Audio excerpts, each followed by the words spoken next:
Welcome to Planet MicroCap. I'm your host, Robert Kraft, and joining me right now is Mehran Ehsan.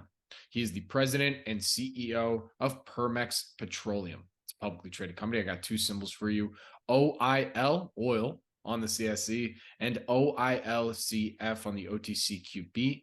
And Permex will be presenting at our upcoming investor conference, the Planet MicroCap Showcase, taking place in Las Vegas, April 25 to 27, 2023. For more information to meet Mehran there, please visit planetmicrocapshowcase.com. And with that, Mehran, thank you so much for joining me today. How are you doing? Doing well. Thank you for having me, Robert. Absolutely. It's great to have you. So this is actually our first time doing an interview together. So can you start us off with that quick overview and history of the company? Absolutely. So Permex Petroleum was a private company up to 2017. 2018, we actually did an IPO with Canaccord Genuity being our underwriters in Canada and listed in Canada. In 2019, we ended up listing in the US on the OTC as well. And now we are presenting and moving forward with an uplisting, hopefully either to the New York Stock Exchange, which we have an approval certificate, or NASDAQ in the months to come. For an overview of the company, honestly, we're a uniquely positioned junior oil and gas company with assets and operations across the Permian Basin of West Texas and the Delaware Subbasin of Southeast New Mexico. So we're duly licensed and bonded operators, and we operate on federal, state, and private oil and gas land. Very good. So what would you say makes Permex's assets unique and different compared to maybe some of your other peers that are also operating in their Permian Basin? Sure. I'd take a different approach, Rob. I take it what makes us unique from a corporate operational stand as well. From a corporate standpoint, looking at us, this is a company with 2 million shares outstanding. We'll probably be with one of the smallest companies as far as shares outstanding listed on the New York or NASDAQ. Looking at our company from a structure standpoint, this is a company, a junior with no debt on the books and 27% insider and management owned, 33% institution. So I believe from a corporate capital structure, we are unique. The fact that we have no debt puts us in a unique value proposition method. You brought up a great point, the field standpoint. Absolutely. Let's look at it from an acquisition standpoint.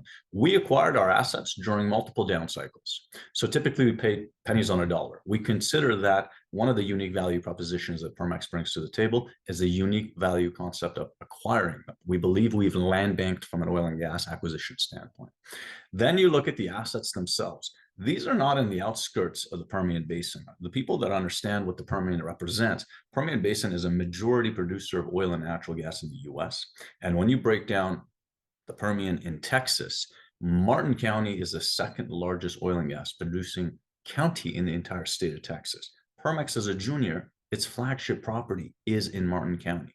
In fact, our offset operators, a rock throwing distance away, include names such as ConocoPhillips, Diamondback, Matador Resources, ExxonMobil. So this is a junior surrounded by the large caps on its flagship properties.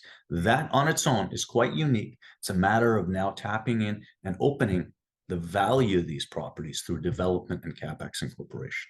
Absolutely. So quick follow-up on that front, where are we at in the development process? Love to know more there. Sure. So we have 11,800 acres approximately. 7,800 acres contiguous is situated in Martin County, Texas, offset by Diamondback, as I mentioned to you. We've already began drilling. So we drilled our EOF PPC number 3 well. We actually hit oil. We have 200 feet pay zone on it on a vertical basis. So what you typically do in this region of the world is you test it on a vertical basis to understand first, how much oil can you potentially get, which is EUR, ultimate oil recovery. Second, how much porosity do you have? The porosity concept means how much oil will flow through the rocks, the permeability essentially. And if those numbers are good and appealing, which ours are, then you proceed to inject capital to do a lateral portion. That's where we are today. We have proven the fact that we have 200 feet of pay zone, which is significant. We have proven the fact that oil is in the ground. In fact, we're offset by all the large caps producing from it. Now, within the next several months, Permex will continue moving forward to drilling the lateral portion and bringing the wellbore online, tying the cash flow then to our balance sheet as a junior.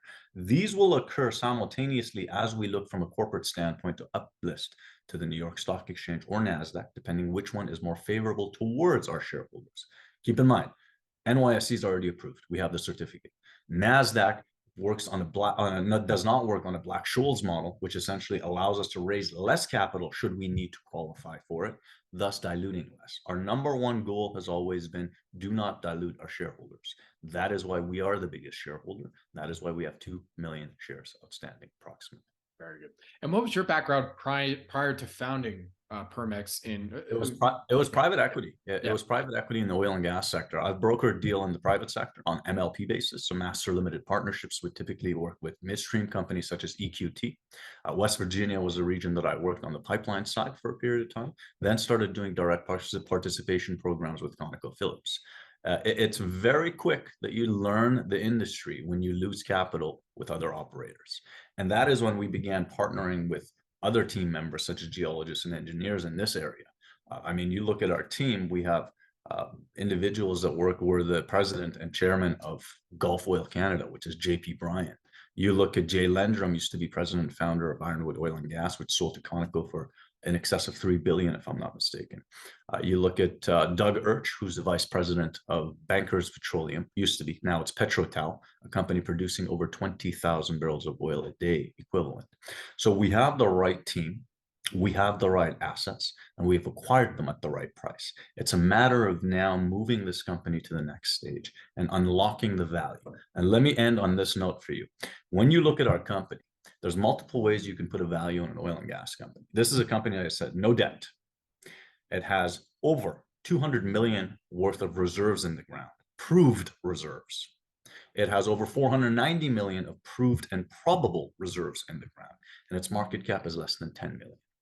Our market cap is essentially as if this company has no assets under it and just cash in the bank.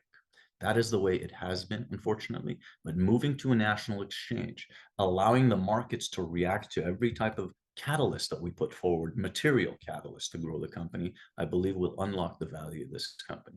When you look at our PDP, which is proven, developed, producing valuation of our company, PV10 valuation, it sits more than our current market cap. Mehran, final question for you here today. From what you can tell us, looking ahead now at 2023, what would you say are some of the company's value catalysts now moving forward?